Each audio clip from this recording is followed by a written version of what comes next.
मैं अपनी बातें शायरी से ही कहना चाहूंगा कि जो करता है प्रकृति से प्यार वही कहता है सेवा जोहार, और जो रखता है अपनी मेहनत पे विश्वास वही होता है परीक्षा में पास।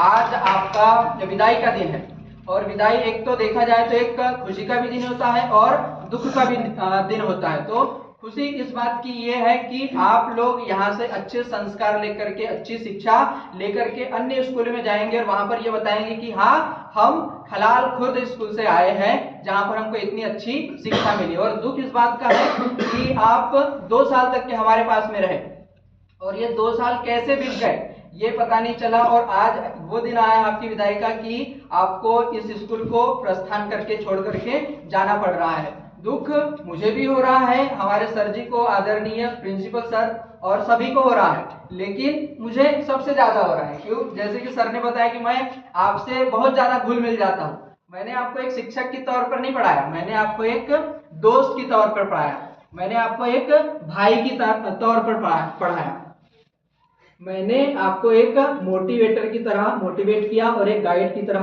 गाइड किया। इसीलिए आपको अन्य स्कूल में चले जाएंगे, आपको दूसरे शिक्षक मिल जाएंगे, लेकिन एक दोस्त, एक बड़ा भाई, एक मोटिवेटर नहीं मिलेगा। इसीलिए मुझे बहुत ज्यादा दुख हो रहा है कि आप लोग चले जाएंगे, लेकिन परिस्थिति प्रकृति का नियम है कि जो आया है वो तो एक ना एक दिन जाएगा ही। आपकी भी विदाई हो रही है। तो और फिर मैं बात करता हूँ कि मैंने आपको शिक्षा के बारे में बात करता हूँ कि मैंने आपको SMS के माध्यम से पढ़ाया हूँ। SMS का मतलब वो नहीं कि मोबाइल से, सजा, मजा और शिक्षा।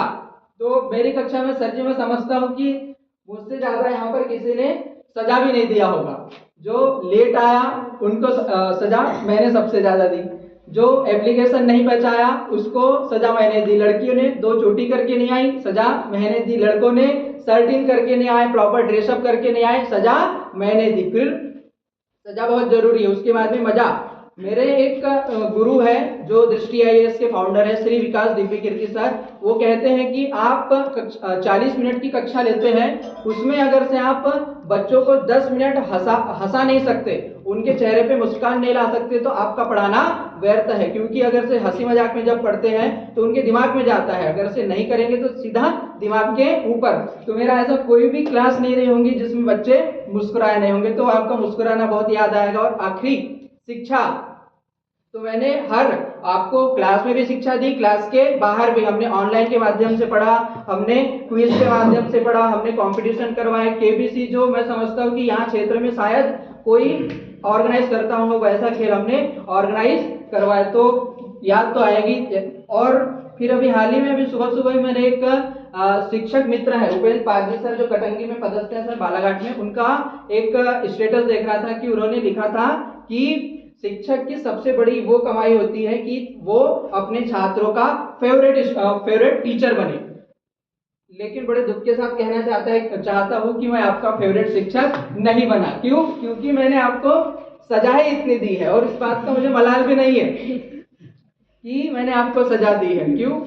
क्योंकि अगर से आपका उज्जवल भविष्य, आपका भविष्य सुधारने के लिए मुझे आपको थोड़ा ठोकना पीटना पड़े तो उसके लिए मुझे कोई दुख नहीं है। क्यों? क्योंकि भगवान बिरसा मुंडा कहते हैं कि आप भले ही आर्थिक तौर से कमजोर हो, लेकिन शैक्षिक तौर से आपको मजबूत होना पड़ेगा।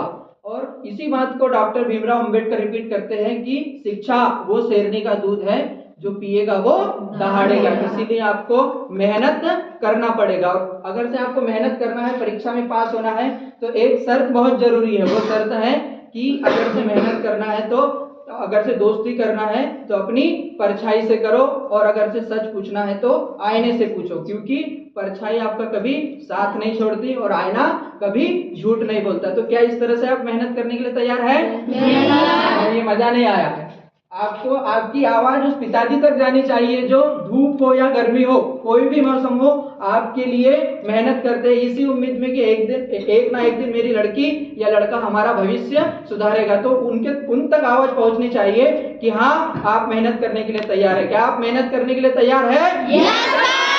ये आवाज आपकी उस मम्मी तक जानी चाहिए जो खुद रूखी सूखी रोटी खाती है लेकिन आपको कभी भूखा नहीं भेजती है। उन तक आवाज जानी चाहिए कि हाँ, हम तैयार है। क्या आप तैयार है? ये ये आवाज उस तक के जानी चाहिए, आपके भविष्य की पीढ़ी तक के, कि आप उनके लिए एक अच्छा भविष्य निर्माण करके यहाँ से जाएंगे। उनके लिए मेहनत करने के लिए क्या आप तैयार हैं? क्या आप तैयार हैं? क्या आप तैयार हैं? इन्हीं बातों के साथ में अपनी वाणी को विराम देता हूँ। आप अपने स्कूल का, अपने गांव का, अपने माता पिता का नाम रोशन करें। बहुत बहुत धन्यवाद।